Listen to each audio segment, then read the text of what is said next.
தந்தை, மகன், தூய ஆவியின் பெயராலே ஆமென். ஆன்மக்காவலர் புனித சூசையப்பர் ஜெபம். புனித சூசையப்பரே, உமது அடைக்கலம் மிகவும் மகத்தானது, வல்லமை மிக்கது, இறைவன் சந்ததியில் உடனடி பலன் அளிக்க வல்லது. எனவே எனது ஆசைகளையும் எண்ணங்களையும் உமது அடைக்கலத்தில் வைக்கின்றேன். உமது வல்லமை மிகுந்த பரிந்துரையால் உமது திருமகன் எங்கள் ஆண்டவரமாகிய இயேசுவிடம் எங்களுக்கு தேவையான எல்லா ஆன்மீக நலன்களையும் பெற்றுதாரும்.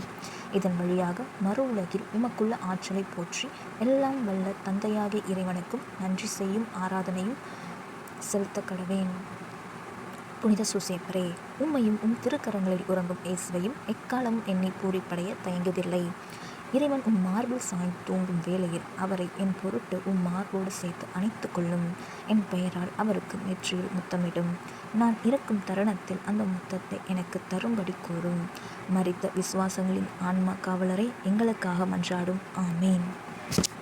விண்ணுலகில் இருக்கின்ற எங்கள் தந்தையே, உமது பெயர் தூயதென போற்ற பெறுக, உமது ஆட்சி வருக, உம்முடைய திருவிழா விண்ணுலகில் நிறைவேறு போல மண்ணும் நிறைவேறுக.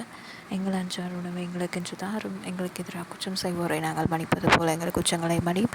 எங்களை சோதனை விழவிடாதையும் தீ எதிரிடமிருந்து எங்களை விடுவித்துள்ளோம். ஆமென். ஜோசப் ரொம்ப நேசிச்ச இன்னொரு செயின்ட்டை பற்றி நம்ம பார்க்க போகிறோம். இவங்க பேர் அவிலா தெரசா, புனித அவிலா தெரசா.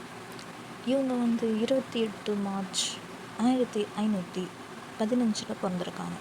இவங்க தியாலஜி ஆன்மீக ரீதியாக இருக்க புக்ஸ் நிறைய எழுதியிருக்காங்க. அண்ட் இவங்க கார்மேட் சபையை மறுபடியும் சீர்திருத்தத்துக்கு நிறைய முயற்சி எடுத்திருக்காங்க. அதில் வெற்றி இருந்திருக்காங்க. இவங்களுக்கு ஒரு ஆன்மீக குரு இருந்தார். அவர் சிலுவை யோவான். ஸோ அவங்க டிஸ்கஸ் பண்ணி அந்த கார்மேட் சபையை ஒழுங்குபடுத்தினாங்க. இந்த ஒரு பேருக்கு இவங்க பேர் போனவங்க. இருந்தாலும் அவங்களோட பர்சனல் லைஃப்பில் ஜோசப் அவங்களுக்கு ரொம்ப ரொம்ப ரொம்ப முக்கியமான பர்சன். அவங்க இந்த அளவுக்கு ஒரு கார்மல் சபையை நடத்துகிறதோ, அவங்க இந்த மாதிரி ஒரு ரூல்ஸை பற்றி எழுதுகிறதோ, அவங்க செய்கிற பணிக்கெல்லாம் முன்னோடியாக இருந்தது சென்ட் ஜோசப். அவங்க எதை செய்யறதுக்கு முன்னாடி சென்ட் ஜோசப்கிட்ட தான் முதல்ல அவங்க ப்ரேயர் பண்ணுவாங்க. இதில் ஜோசஃபோட பங்கு அதிகம். நம்ம அதை அவங்களோட லைஃப்பை படிக்கும்போது அவங்க ஜோசஃபோட எவ்வளோ நெருக்கமாக இருப்பாங்கன்னு தெரிஞ்சுக்கலாம்.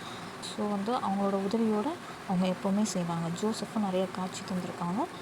ஸோ அவங்களோட இவ்வளோ பெரிய வெற்றிக்கு ஒரு பங்கு ஜோசஃபோட பங்கும் இருக்குது. இது குட்டி இன்ஃபர்மேஷன். அவங்க அவிலா தெரசா எது செய்யறதுக்கு முன்னாடியும் ஜோசஃபோட உதவியை தேடுவாங்க. அவங்களுக்கு அது உடனே கிடைக்கும். புனித சூசையப்பரை எங்களுக்காக வேண்டிக் கொள்ளும்.